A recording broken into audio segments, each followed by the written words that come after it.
Hello বন্ধুরা, সবাই কেমন আছো? আশা করি সবাই ভালো আছে। আমিও মোটামুটি ভালো আছি। তো দেখে নাও, কালকে ছিল বৃহস্পতিবার, যেহেতু তো আমি দিয়েছি মা লক্ষ্মীকে।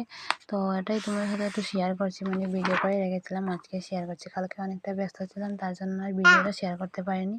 তো বৃহস্পতিবারে দিয়েছি লক্ষ্মীকে, অগ্রহায়ণ মাসের বৃহস্পতিবার। কালকে লাস্ট বৃহস্পতিবার ছিল, তাই দিয়েছি। মানে অগ্রহায়ণ মাসে একদিন আমরা মা লক্ষ্মীর ঘট বসিয়ে এরকম আলপনা দিয়ে, নতুন চালের গুঁড়া দিয়ে মা লক্ষ্মীকে দিই। তো দেখে নাও আমি কীরকম দিলাম আর কি, আলপনা দিয়ে একদম মা লক্ষ্মীর ঘর বসিয়ে দিয়েছি। হ্যালো বন্ধুরা, তো আজকে আমি দিয়েছি মা লক্ষ্মীরে। আজকে যেহেতু বৃহস্পতিবার আর অগ্রহায়ণ মাসে বৃহস্পতিবারে আমরা একদিন মানে মা লক্ষ্মীর ঘট বই, এটা আমরা নিয়ম। তো আজকে আমি মা লক্ষ্মীরে দিছি। দেখো, তো দেরি হয়ে গেছে বেচান দিতে। এখন দেখো 2টা বাজে যার বোধ হয়। আমি এপালা থেকে দেখছি না করি, তো 2টা বাজে যার, এখন নিশ্চয়ই 2টাও বাজার। তো আমি এখন ঠাকুর দেওয়া কমপ্লিট হয়ে গেছে, বাক্কা মনে হয় 15-20 মিনিট হয়ে যায়।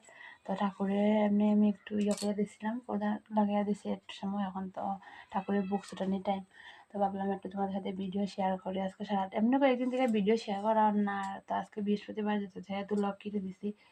তো দেখো কীরকম দিছি আমি আজকে। অগ্রহায়ণ মাসও মা লক্ষ্মীকে দেওয়া হয়, কারণ অগ্রহায়ণ মাসে ধান রোয়া হয়, আর ধান ওটা নতুন চাউল দিয়ে আর কি ধান দিয়ে দেওয়া হয় মা লক্ষ্মীকে। তো আমিও দিছি, এই যে মন্ডল মানে আলপনা দিয়া দিছি। তো আলপনাটা দেওয়া তো সুন্দর হয়েছে না, যেরকম আর কি আমি পারছি দিছি। তো টাটা বন্ধুরা।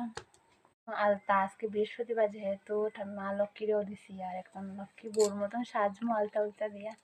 টাটা।